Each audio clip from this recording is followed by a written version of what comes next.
चाहिए तो रौरा से सीखे के चाहिए।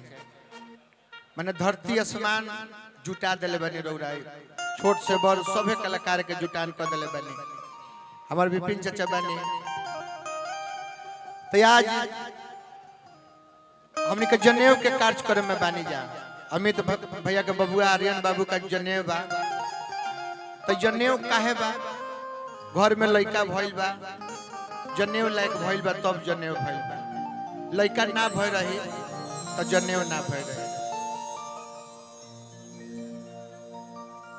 लड़का ना भय रही तो जनेऊ ना भय रही। तो एगो लाल के मतलब लड़का भी होला, लाल के मतलब रत्न भी होला। तो दो लाइन पहले हम ए विषय पर कहब, एक बाद एगो अमित भैया के देश बा कि नाम से एगो गीत गावे के बा। तो लाल के मतलब का होला हम ई रोगा के पहले दो लाइन आ जितना देर गायब रुआ यही जे रहब। भिखारी भैया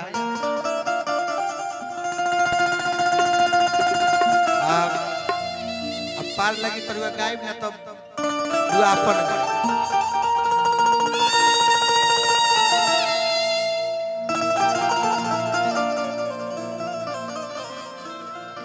राजन भैया कि अरे यारी पारी लाल बा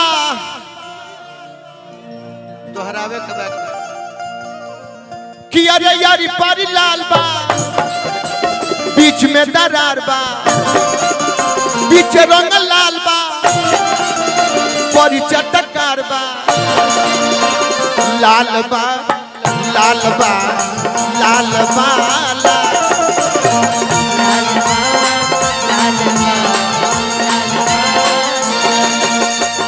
लाल बा लाल बा लाल बा। सॉरी ना वही नहीं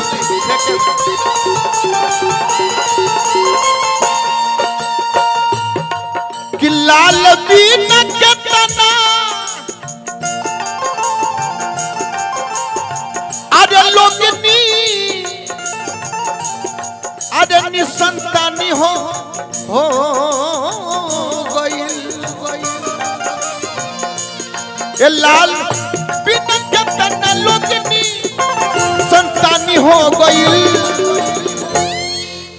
यही में तनी से टेम्पो हल्का बढ़ा दे तो कितना लोग के जवानी पानी पानी हो गई। तो कितना लोग के जवानी पानी पानी हो गई।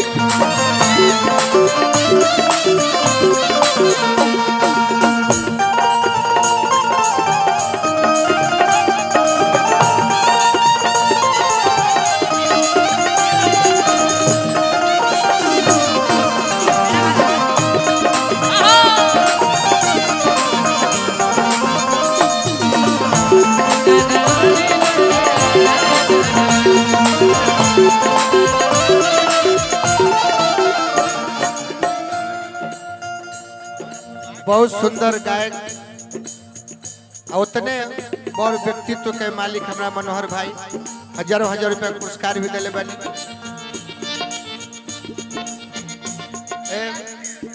राजन भैया रह जाए आज कलाकार अपना पैसा किसी कलाकार को देते इससे ज्यादा और प्यार। आज रौरा अलका जी के गावल देख के मेरा इतना अच्छा लागल है। शायद इतना भाग्यशाली कलाकार में केहू नहीं जितना मनोहर भाई भाग्यशाली बने। जकरा के चाही और मिल जाते से लम्हर आशीर्वाद भगवान के हम नहीं की जानत की हम चहले रहने, लेकिन भाग्य में ना रहे ना तो मनियों के संग लेके जा जाती भैया।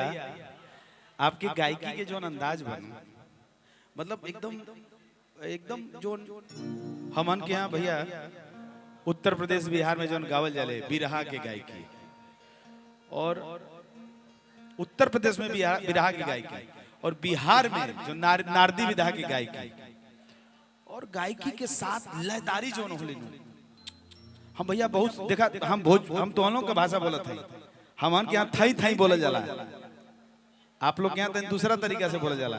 रहुआ आप लोग बोले लालो, हमन के यहाँ होला आई एम सन जाइम सन, हमन के जाइब जाइल जाई आवल जाई। तो बहुत सुंदर गायकी। और हम तो मतलब एक चीज और कहो भैया हलचल भैया, चूंकि आप बहुत अच्छा गायक बनी, मर्यादा के थोड़ा सा ख्याल में रखला के जरूरत बा। हमनी गायकन के ये बहुत जरूरी आज के दौर में बा। हमनिए का ऐसा नहीं जा कि जो मर्यादा के बचा के और अपने संस्कृति भोजपुरी के जो कल्चर के बा ओके मिठास के पसंद लोग करी। हमनी के तो वही चेष्टा में बन जा कि मर्यादा बाँचा रहो। हाँ। अब बाची भी हमनी के दिन रात वही चेष्टा में बन जा, लेकिन दिक्कत जन तनिका बा। हाँ। रात भर के कार्यक्रम बा, में किस्म किस्म के काम बा, निमन होता बेजाय होता, तो दुख के बाद बाकी बेजाय जन बा जल्दी हाईलाइट हो जाता, निमन का चीज बा ऊपर नहीं खे। बहुत सही बात। ऐसा थोड़े बा कि रात भर के बाउरे करते नहीं नहीं तो बौर का जल्दी आ जाता। बौर का के तनी और कम करे के बा। आ हमनी के बस के नहीं खे। गायकी बहुत सुंदर अश्लील खत्म कइल हमनी के बस के नहीं। सुनाई अमित भैया, लाल के मतलब का होला? ई गीत रौरे सुनने के बाद रौरे खाते गावत कि अरे लाल से बजा तारा, लाल से बखा तारा, लाल लाल पंडित जी देखिल पातारा।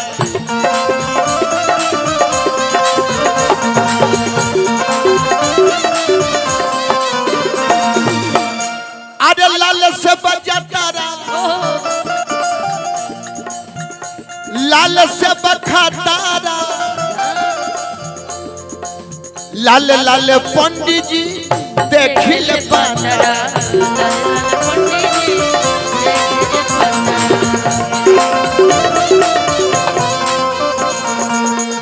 भाई बनी हम के विशाल भैया यही क्षेत्र के थाना प्रभारी भी बनी।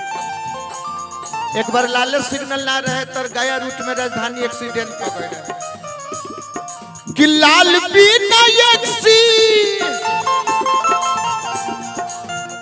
अरे एक्सीडेंट ना, अरे राजधानी हो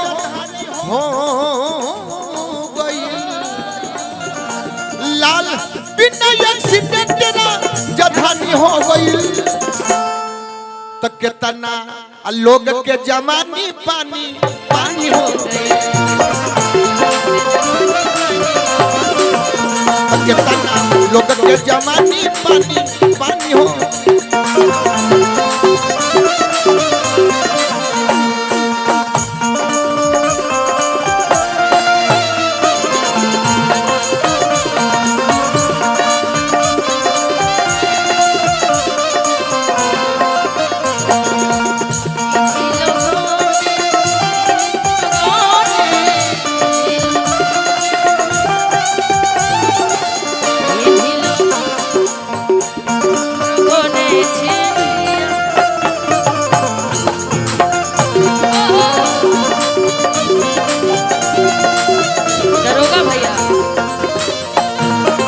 लोग के जवानी पानी पानी हो।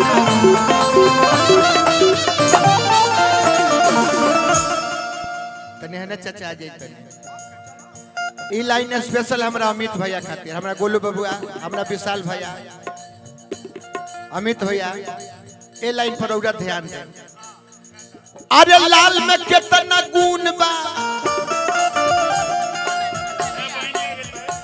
लाल देह में खून बा, जकरा घर लाल नइखे गोदिया वो पर सुन बा।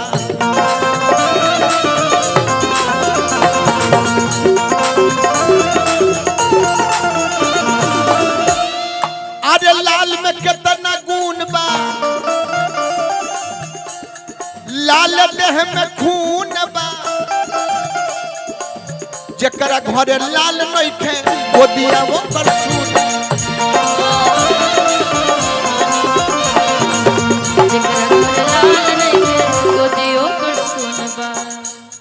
कि यही लाल खातिर अरे कितना अरे कहानी हो गई। कि यही लाल खातिर कितना कहानी हो गई।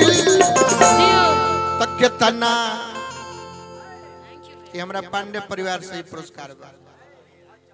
अरे लोग के जमानी पानी पानी हो गई।